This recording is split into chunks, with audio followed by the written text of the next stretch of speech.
जय माँ गंधर्वपुरवासिनी सदगुरुदेव गुरु माँ देवी ज्ञानेश्वरी जी के श्री चरणों में पुत्र का कोटि कोटि नमन।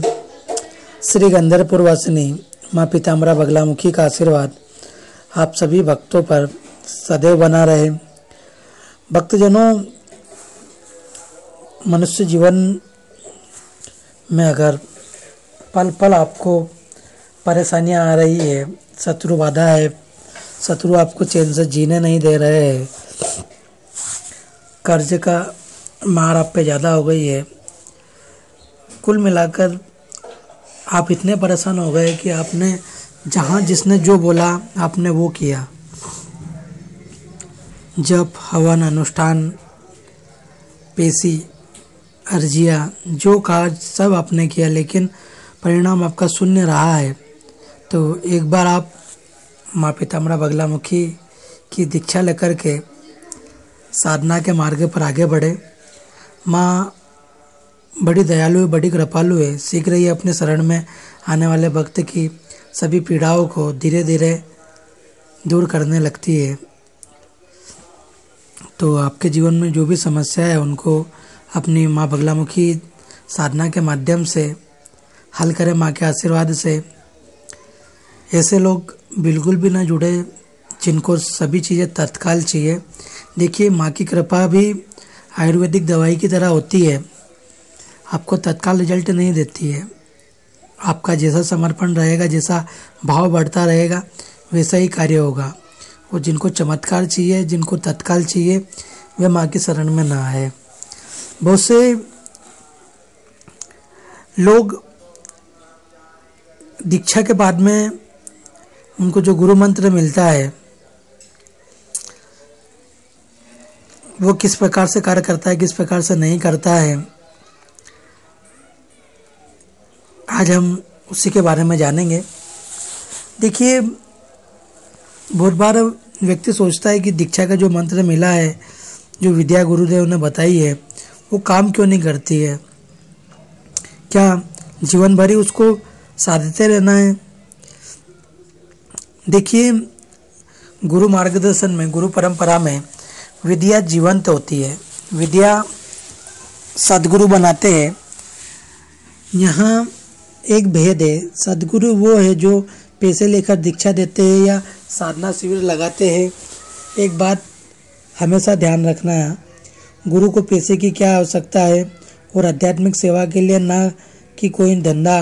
गुरु बनाने से पहले इतना जरूर जान ले कि गुरु ज्ञान ऊर्जा देने वाला है या धंधेबाज।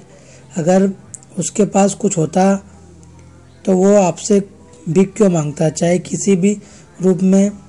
बाकी आप देख लेना। और सदगुरु बुद्ध बनाते हैं और उन्होंने प्रयोग करके बनाई है। उन्होंने जिस विधि से यात्रा की है और पहुँचे हैं, वे उसी विधि की वे चर्चा करते हैं। फिर हमेशा प्रश्न उठता है कि विद्या काम क्यों नहीं करती है। सारा जीवन विधि प्रयोग में ही निकल जाता है। लोगों को हमने सारा जीवन साधना करते हुए देखा, ध्यान करते हुए देखा, और वे वहीं के वहीं हैं, कहीं पहुंच ही नहीं पा रहे, उल्टे और कला से भर गए।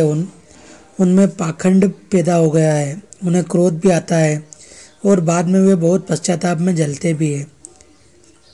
मैं सन्यासी या साधक होते हुए भी क्रोध से मुक्त नहीं हो पा रहा हूँ, जबकि साधक को मान अपमान से परे होना पड़ता है।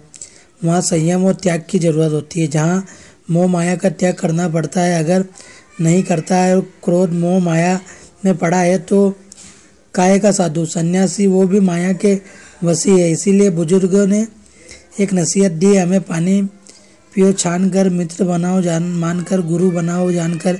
ये कहावत हमें पूरी और सही से याद नहीं है, पर गुण मिले तो बनाओ गुरु, कौन मना करता है। पर गुरु ज्ञान वृक्ष होना चाहिए, उसके अंदर आत्म ऊर्जा होनी चाहिए, ईश्वरी चेतना होनी चाहिए, जो ब्रह्मांडी ऊर्जा से परिपूर्ण हो, जिसको कुछ कहने की आवश्यकता ना हो। यूँ दुकान खोलकर बैठे गुरु हर नुक्कड़ पर नाटक करते मिल जाएंगे, जैसे किराना का सामान बेच रहे हो। भक्तजनों, विधि काम न करने के पीछे बहुत से कारण संभव है। पहला है और सबसे बड़ा कारण है अपने साधक होने का अहंकार कि मैं साधक या ध्यानी हूँ। इसमें दूसरे के प्रति जो धार्मिक नहीं है उनके प्रति निंदा का भाव भी आ जाता है। कुछ नहीं कर रहे हैं, तर्क में जाएंगे, हर दिन रात अध्यात्म और ज्ञान की चर्चा करते रहते हैं, अपनी साधना की चर्चा करते रहते हैं, यानी बीज को बोकर रोज खोद कर देखते हैं कि उगा है या नहीं होगा। ध्यान का बीज जीवन भर नहीं उग पाता। अपनी प्रेमिका के विषय में हम किसी को बताते नहीं हैं और भगवान से प्रेम है यह बात हम ढोल पीट कर कहना चाहते हैं। ओशो कहते हैं कि दायां हाथ जो काम करे वो बाएं हाथ को भी पता नहीं चलना चाहिए। साधना की चर्चा करने से जिन महानुभवों से हम गुजरते हैं वे अनुभव दोबारा घटित नहीं होते। उन्हें कहना नहीं, सिर्फ स्मरण में रखना चाहिए ताकि वे गहरे जा सके। इसलिए साधना में गोपनीयता बहुत आवश्यक है, लेकिन यहाँ तो सब सार्वजनिक है। कल जो हमसे पूछा करते थे, आज वो सबसे बड़े सोशल मीडिया प्लेटफॉर्म पर ज्ञान फैलते नजर आते हैं। भूत प्रेत, वीर कलवा, मसाना, अप्सरा, किन्नरी, यक्षिणी, गंधर्व, कर्ण पिशाचिनी पर सभी तरह की विद्याएं देते हैं। एक बात हम उन सबसे कहना चाहते हैं, जब इनमें से कोई भी सामने आ जाएगा तो फट के हाथ में आ जाएगी। हम तो उनके लिए आज से यह प्रार्थना करेंगे कि वो इनसे किसी को ज़्यादा याद करें तो उनको बदनाम करते हैं, वो सभी बुरे हैं। तो इन सभी की ये इच्छा पूरी करे ताकि नव साधकों को कोई समस्या डराने की कोशिश न करे। कल ही एक वीडियो देखा था, उसमें यह कहा गया कि देवी कर्ण पिशाचिनी मार देती है। तो उन मोहतरमा जो भी एस्ट्रो बनी हुई है उनसे हमारा निवेदन है कि पहले उनके बारे में जान लो। उनको किस रूप में आप प्राप्त करते कोई ज़रूरी नहीं कि आप उसको माँ, बहन, पत्नी के रूप में ही सिद्ध करो। बकलोल की बकलोली कर ली और बस इसमें भटका दो। को नव साधक, नए चेले या आध्यात्मिक मार्ग पर चलने वाले जो इन सभी की तैयारी कर रहे हैं। दूसरा कारण है झूठ जीवन जीना। हम सुबह से शाम तक सिर्फ झूठ बोलते हैं, दूसरों से भी और अपनों से भी। एक झूठ को छुपाने के लिए दूसरा झूठ और तीसरा झूठ। इस तरह हम अपने ही बनाए झूठ के जाल में उलझकर मुसीबत में पड़ते हुए तनाव से भर जाते हैं और तनाव के कारण हम विधि प्रयोग में असमर्थ हो जाते हैं, क्योंकि सोशल मीडिया पर हमने हमेशा झूठ परोसते देखा है। कुछ मित्र है हमारे जो उनको सही राह दिखाना चाहते हैं। वो चाहते हैं कि आप इन सभी से परे होकर देवी देवताओं को पूजो, पर कोई मानता है क्या? बाकी सोशल मीडिया पर हमारी काफ़ी अच्छे मित्रों से मुलाकात हुई। इनमें अगर आपको ज्ञान लेना है या उनसे चर्चा करनी है या सत्संग करनी है तो उनसे बात करो। देखिए,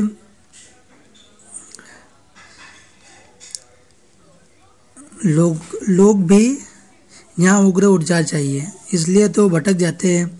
आप इनसे अपने इष्ट का सौम्य मंत्र ले, फिर आप उग्र ऊर्जा धारण करें, क्योंकि मकान बनने से पहले नींव का मजबूत होना बहुत जरूरी है। तीसरा कारण है संकल्प की कमी।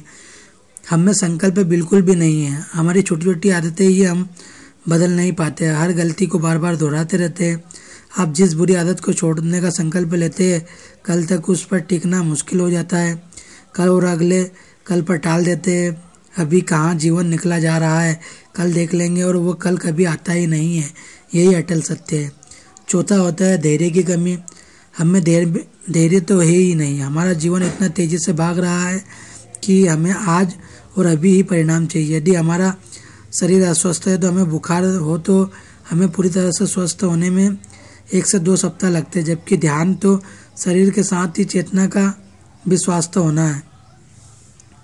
और शरीर तो अभी बीमार हुआ है, चेतना तो जन्मों से बीमार है। उसके लिए तो हमें प्रतीक्षा करनी पड़ेगी। धैर्य होगा तो ही हम प्रतीक्षा कर पाएंगे। इसीलिए हम कहते हैं पहले अपनी ईश्वरीय चेतना को जागृत करो, लेकिन कोई करना नहीं चाहते। इनको ईश्वर पर भरोसा ही नहीं है। बस किसी वास्तु वाले से या किसी तांत्रिक से सोशल मीडिया पर सलाह ले ली, हो गए दुखी। क्यों भाई? क्या आपके पास आसपास कोई नहीं था जिससे आप सलाह ले सकते थे? जो आप जिसको जानते नहीं उसकी सलाह पर अपने शरीर और घर का कबाड़ा कर दिया। इसीलिए भक्तों, कुछ भी हो, कोई भी प्रतीक्षा पूरी हो, इसके लिए हमें धैर्य रखना होगा। कहने सुनने में यह बात बहुत अच्छी लगती है कि धैर्य रखना चाहिए, लेकिन हम धैर्य रख नहीं पाते।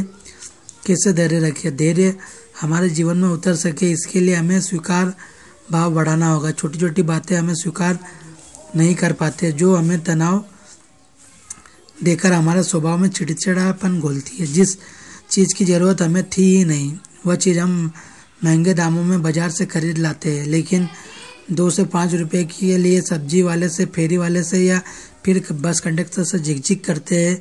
यही होता है, अपने आसपास किसी जानकार को देने में जोर आता है, किसी जानकार को गुरु बनाने में दिक्कत है, पर सोशल मीडिया पर बखेती कर रहे को गुरु बना लो। एक बात ध्यान रखना कि सामूहिक दीक्षा शिविर में आपके साथ ऊर्जा ना होगी, और फ़ोन पर गुरु मंत्र दीक्षा लेने से आप कभी साधक संत सन्यासी नहीं बन सकते। आप धैर्य रखें और अपनी ईश्वरीय चेतना को जागृत करें, ताकि अपने सही दिशा और सही गुरु का चयन कर सके।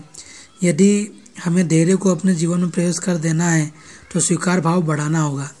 जितना स्वीकार भाव बढ़ेगा उतना ही हमें धैर्य का अवतरण होना शुरू हो जाएगा। स्वीकार भाव होगा तो मन में नए भाव, तनाव, नई ग्रंथियाँ इकट्ठी नहीं होगी और पुरानी ग्रंथियों को हम रेचन करके बाहर निकाल देंगे। अतः जैसे जैसे निगृत होते जाएंगे, वैसे वैसे धैर्य के साथ ध्यान का प्रवेश हम में होता जाएगा।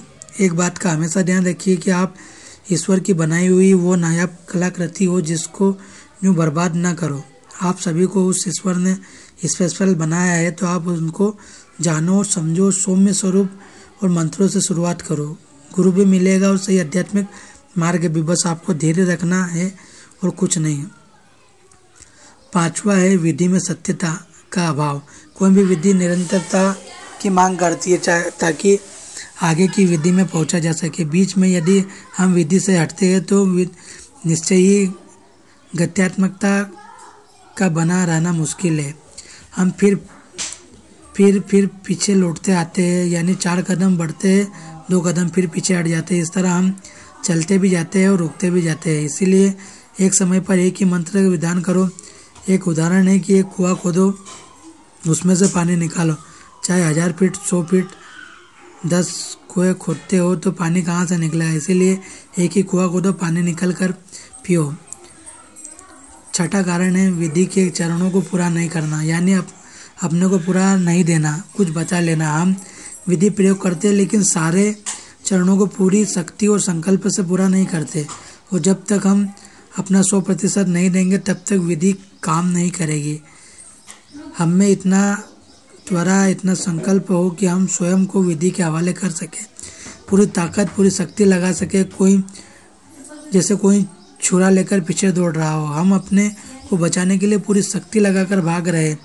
इस तरह धीरे धीरे विधि से हमारा भरोसा ही उठने लगता है, हमारी संकल्प शक्ति और भी क्षीण होने लगती है, और ध्यान, साधना, कुंडली, तीसरी आंख, अचेतन में जाना, ये सब बातें कपोल कल्पना लगने लगती है। 7वां कारण है अपनी विधि न चुन पाना। यदि हम मोटे तौर पर विधियों को बांटे तो 2 तरह की ध्यान विधियाँ है। पहली है सक्रिय विधि, दूसरी है निष्क्रिय विधि। सक्रिय विधि वह है जिसमें हमें कुछ करना होता है, मसलन श्रम, व्यायाम, प्राणायाम, और निष्क्रिय विधि वह है जिसमें कुछ भी नहीं करना है, शरीर को पूरी तरह से विश्राम में ले जाना है। सक्रिय विधि प्राथमिक है, पहले करनी होती है, और निष्क्रिय विधि बाद में, यानी सक्रिय विधि से गुजर कर ही निष्क्रिय विधि में प्रवेश किया जा सकता है। शरीर जब तक श्रम नहीं करेगा, पसीना नहीं निकलेगा, अपने को थकाएगा नहीं, तब तक विश्राम को उपलब्ध नहीं हो सकेगा। क्योंकि निष्क्रिय विधि के लिए शरीर को विश्राम में जाना बहुत ज़रूरी है। शरीर पूरी तरह से विश्राम में होगा, यानी कोई हलचल नहीं, पूरी शांति, शरीर के तल पर कोई तनाव नहीं और मन के तल पर कोई तनाव नहीं, तभी शरीर विश्राम में जाएगा और निष्क्रिय विधि में प्रवेश कर पाएगा। परेशानी यहीं से शुरू होती है। सक्रिय विधि हम करते नहीं और सीधे निष्क्रिय विधि प्रयोग करना शुरू कर देते हैं। जब तक हम सक्रिय विधि में श्रम नहीं करेंगे तब तक हम निष्क्रिय विधि में विश्राम को उपलब्ध नहीं हो सकते।